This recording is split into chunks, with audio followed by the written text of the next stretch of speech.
Shalom, selamat pagi sahabat-sahabat GKPS TV dimanapun berada. Sebelum kita memulai aktivitas kita sepanjang hari ini, mari kita siapkan hati dan pikiran kita untuk kita menerima firman Tuhan. Terlebih dahulu mari kita bersatu dalam doa. Mari kita berdoa. Allah Bapa yang baik, Allah yang kami sembah dalam Kristus Yesus Tuhan kami. Kami berterima kasih ya Tuhan atas kasih karunia Tuhan yang terus Tuhan nyatakan dalam hidup kami. Hari baru, nafas kehidupan dan kekuatan serta kesehatan Tuhan berikan kepada kami, di mana sebentar lagi kami akan melanjutkan segala aktivitas kami. Tapi kami ingin mendengarkan firman Tuhan yang menjadi kekuatan, yang menjadi rema, yang menjadi pegangan di dalam kami menjalani kehidupan kami. Berfirmanlah Bapa, kami siap untuk mendengarkannya. Di dalam Kristus Yesus kami berdoa dan mengucap syukur. Amin. Sahabat-sahabat GKPS TV dimanapun berada, firman Tuhan yang menjadi perenungan buat kita pada saat ini yang menjadi kekuatan di dalam kita menjalani kehidupan kita diambil dari Lukas pasal yang ke-18 ayat yang ke-31. Lukas pasal yang ke-18 ayat yang ke-31, demikian firman Tuhan. Pemberitahuan ketiga tentang penderitaan Yesus. Yesus memanggil ke-12 rasul lalu berkata kepada mereka, "Sekarang kita pergi ke Yerusalem, dan segala sesuatu yang ditulis oleh para nabi mengenai anak manusia akan digenapi." Sekali lagi saya bacakan. Yesus memanggil ke-12 murid rasul lalu berkata kepada mereka, "Sekarang kita pergi ke Yerusalem, dan segala sesuatu yang ditulis oleh para nabi mengenai anak manusia akan digenapi." Demikian firman Tuhan. Saudara-saudara yang dikasihi Tuhan, kita mungkin pernah mendengar istilah yang mengatakan melihat tapi tidak memperhatikan, mendengar tapi tidak mendengarkan, merasa tapi tidak merasakan. Kalau kita melihat di dalam Lukas pasal yang ke-18 ini, Lukas penulis kitab ini meletakkan bagaimana tentang Yesus memberitahukan pasal yang ketiga kali tentang penderitaan Yesus, makna kehadiran Yesus, dan di antara sebelum Yesus memulihkan penglihatan orang buta di dekat Yeriko. Apa yang boleh kita renungkan pada saat ini? Kebersamaan para murid dan Yesus pada saat itu, para murid sudah banyak melihat, sudah banyak mendengar tentang ajaran Yesus dan termasuk akan makna kehadiran Yesus dan akan apa yang akan terjadi di hadapi Yesus pada saat dia berada di dunia ini.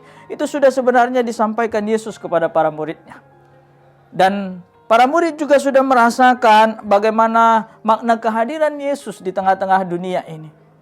Tapi saudara-saudara yang dikasihi Tuhan, masuk kita ke ayat yang ke-31 ini, Yesus memanggil ke-12 rasul lalu berkata kepada mereka, "Sekarang kita pergi ke Yerusalem, dan segala sesuatu yang ditulis oleh para nabi mengenai anak manusia akan digenapi." Ini pemberitahuan ketiga tentang penderitaan Yesus.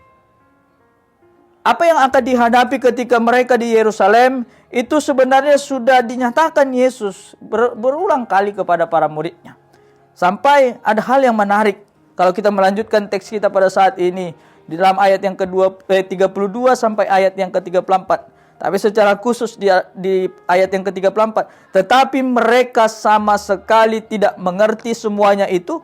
Arti perkataan itu tersembunyi bagi mereka, dan mereka tidak tahu apa yang dimaksudkan."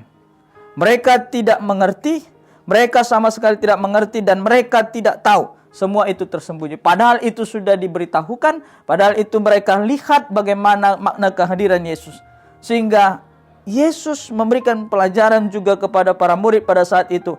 Ketika Yesus memulihkan penglihatan orang buta di dekat Yeriko. Kalau kita membaca di dalam ayat ke-35 sampai ayatnya ke-43, kita boleh melihat ketika Yesus datang ke Yeriko pada saat itu, orang banyak di situ ada, dan orang buta ada juga di situ duduk di pinggir jalan dan kerjanya meminta-minta. Kemudian dia mendengar bahwa Yesus datang. Apa yang dikatakan di dalam ayat yang ke-37?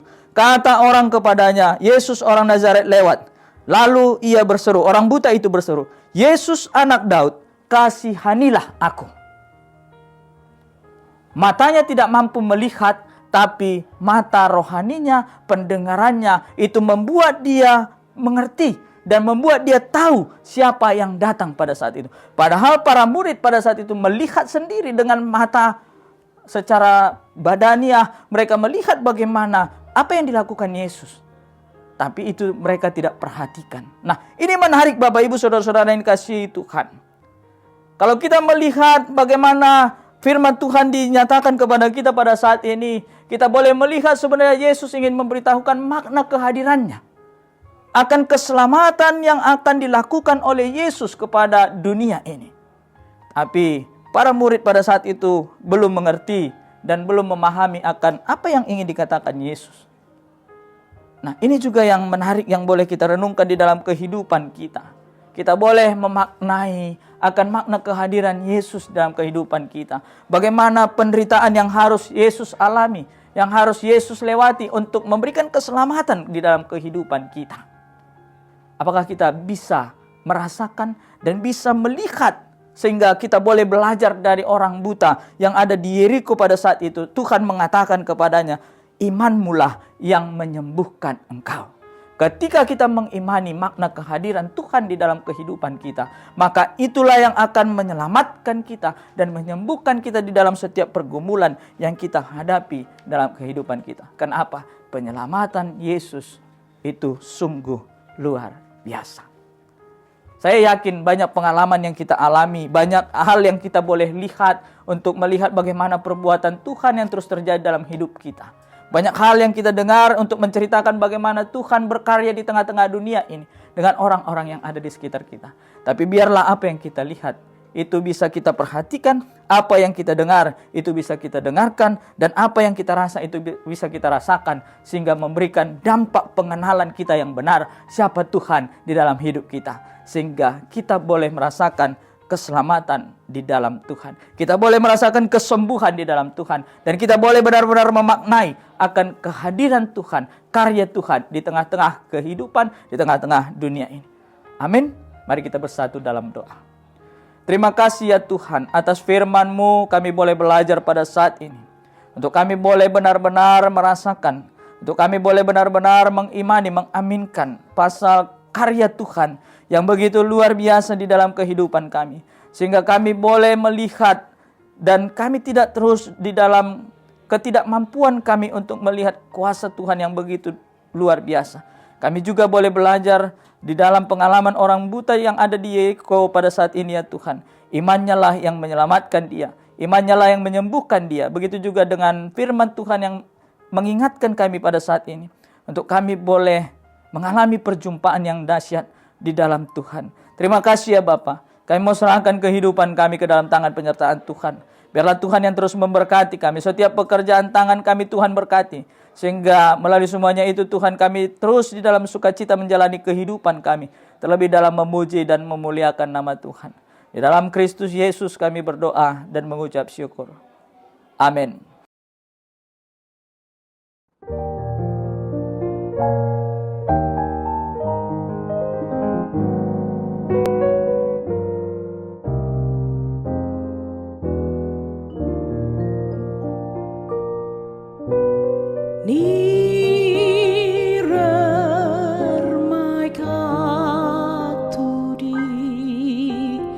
Ni hirar tudi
KPS TV.